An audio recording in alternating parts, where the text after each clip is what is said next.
Okay, so when you hear the word Niphal, right, what letter pops out at you? The nun. Okay, now we have a problem because I have my eton prefix, right? I have my eton prefix, I have my nun for Niphal, and then I have my shoresh. Now, why can't this nun for Niphal, just kind of be stuck in between my eton prefix and my shoresh? Why can I do that? Because a nun can't survive between two healthy letters.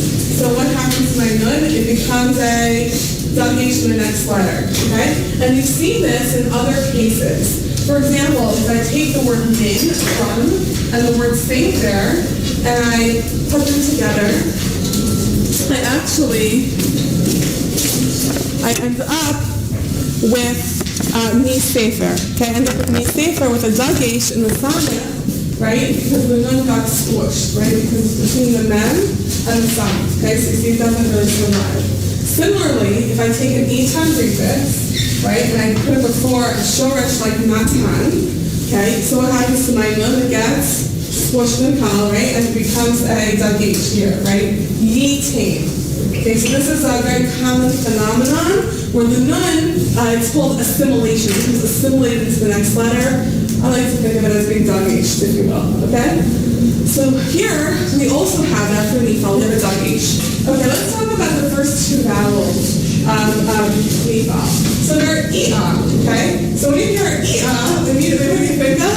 Right? You know the sound of the tongue, right? So that's why I put that Eeyore there, okay? So you go with Ia, right? So Ia is Niphal, future tense. Those are the first two vowels, a chiri and a kamas. So you get Yibaneh HaMikdash. What's Yibaneh HaMikdash? The Mikdash will be built. Okay, Yikatev HaSefer. The book will be written. Okay? Those are the first two vowels.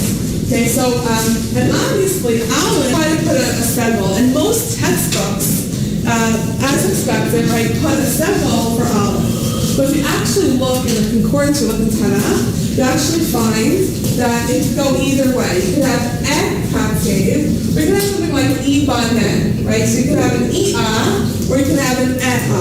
Also, this is, before I came up with the Ia, right, I actually had a different way for students to learn it, and that was think of the song Yibaneh, Yibaneh, Yibaneh HaMikdash, right? And you could sing along with a different word, like Yikatev, Yikatev, Yikatev HaSefer, etc. You know, you kind of use the word Yibaneh as your model. So let's look at the word Tikatev. So for Tikatev, right, that's half, I have my Ia with a dugage, right? Again, why do I have that dugage? Because I have a dropped nun of Niphal. Okay, let's talk about the last vowel. What happens when a Canadian finishes a sentence? Generally, what does he say?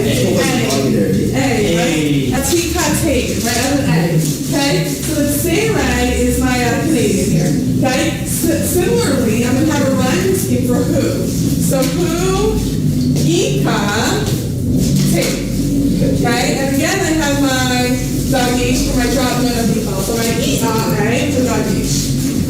Ia, Tika, right, Tika, take. See this all, it all rhymes. And after Ika, take, I know.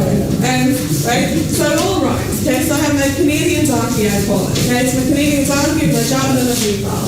Okay, and Lam and Hey, when Hey is the last letter of the shoresh, it's almost the same. It's just because the Hey is silent, I just get a bonus dot, I get a symbol under my, last letter of my shoresh, so it becomes Tibaneh, as opposed to Tikatev. Again, so it's almost the same. Everything else is the same. You can pretty much, figure it out. Okay, so that's how I do a regular form when I only have an eton prefix. And I forgot to include Aleph. What would Aleph be? You have two choices. What are my options? E or N. Good. Ikatev Or Ekatev. Now what happens when I have an eton prefix and a suffix? So what happens is my Canadian, right? My Canadian, which would be a Sarai, what happens to it? It turns on its side. It becomes a shva. So I end up with a word like Yikatvu. what's ye can't do? They will be written. Okay? They will be written. Again, it's going to be passive. They will be written. So let's look at this pattern. I gave a different source of shama here. So I have for at, what's at? I have my T-sham, right, my Canadian on the side. And what else do I care about? Right? I really care about that duck-ish. Right, if you jot in the Niphal, T-sham, which is my Canadian on the side. How about T-sham boo? Okay? T-sham boo, right, with the duck-ish. And then Ye-sham boo, right, with my Canadian on the side. And a duck-ish. Okay? So